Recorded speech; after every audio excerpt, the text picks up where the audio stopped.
नमस्कार प्रिय भक्तों, आज की इस वीडियो में हम श्रवण करेंगे तुलसी माता को सींचने की बहुत ही सुंदर कहानी।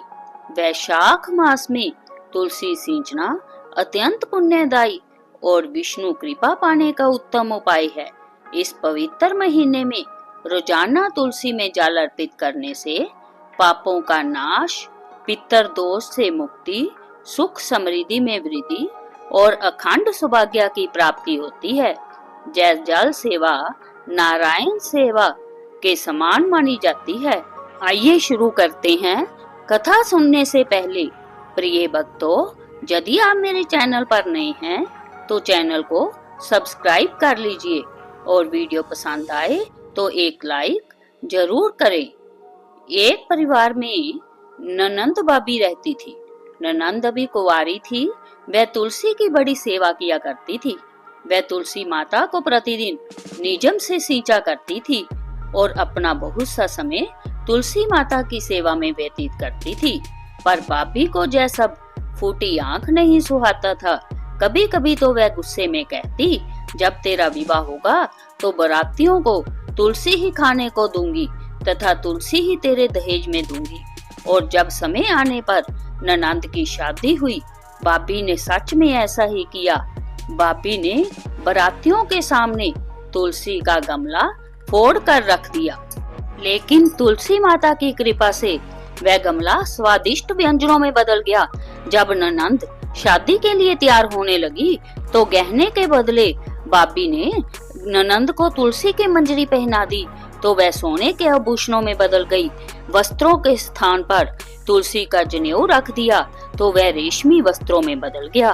दहेज में भी उसकी भाभी ने उसे तुलसी के गमले, तुलसी की मंजरी ही दी, लेकिन वह सब बहुत ही सुंदर सामानों में बदल गई।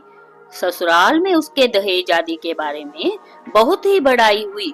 इस पर भाभी को बड़ा आश्चर्य हुआ और उसे तुलसी जी की पूजा का महत्व समझ में आ गया।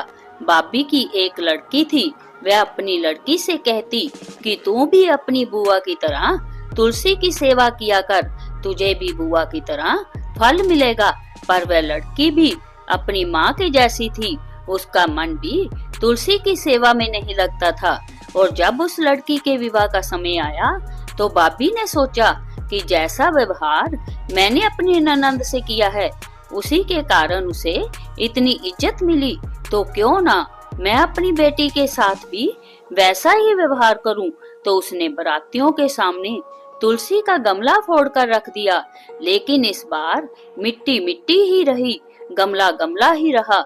मंजरी व पत्ते भी अपने ही रूप में रहे तथा जनेऊ जनेऊ ही रहा। सभी बाराती भाभी की बुराई करने लगे। ससुराल में सभी लड़की की बुराई कर रहे थे तो भाभी को अपनी ननंद पर बहुत गुस्सा आया। भाभी अपनी ननंद को कभी घर नहीं बुलाती थी। तो एक दिन बाई ने सोचा, क्यों ना मैं ही बहन से मिलाऊं तथा सौगात ले जाने के लिए कुछ मांगा।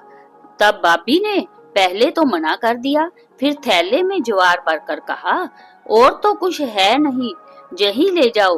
तब बाई दुखी मन से वहां से चल दिया और सोचा, भला बहन के घर भी कोई ज्वार लेकर आता है। बहन के नगर के समीप पहुंचकर उसने एक गौशाला में गाय के सामने ज्वार का थैला पलट दिया। तब वहां के गोपालक ने कहा, अरे भाई, जै सोना मोती गाय के आगे क्यों डाल रहे हो। तब भाई ने जल्दी से नीचे देखा तो सारी बात उस गोपालक को बताई तथा सोना मोती लेकर प्रसन्न मन से बहन के घर गया। बहन अपने भाई को देखकर बड़ी ही खुश हुई और भाई की बहुत आभक्त की। भाई को दुखी देखकर जब बहन ने कारण पूछा तो भाई ने सारी बातें बता दी। तब बहन ने कहा कि भाई, भाभी से कहना कि वह तुलसी की सेवा किया करे तो तुलसी माता जरूर हमारे परिवार पर कृपा करेगी। ऐसा सुनकर भाई खुशी खुशी अपनी बहन के घर से चल दिया तथा पत्नी को घर जाकर सारी बातें बताई। आखिरकार भाभी भी तुलसी माता की सेवा बहुत ही मन से करने लगी और समय बीतने के साथ तुलसी माता की कृपा भाभी के परिवार पर भी हुई। हे तुलसी माता, जैसा ननंद के साथ किया वैसा सबके साथ करना, जैसा बाबी की बेटी के साथ किया वैसा किसी के साथ ना करना। कहानी कहते सुनते हुंकारा भरते सबके परिवार को खुश रखना। बोलिए तुलसी माता की जय। ऐसी ही पवित्र कथाएं सुनने के लिए चैनल को सब्सक्राइब करना ना भूले। वीडियो पसंद आए तो एक लाइक जरूर करें और कमेंट बॉक्स में जय तुलसी माता जरूर लिखें।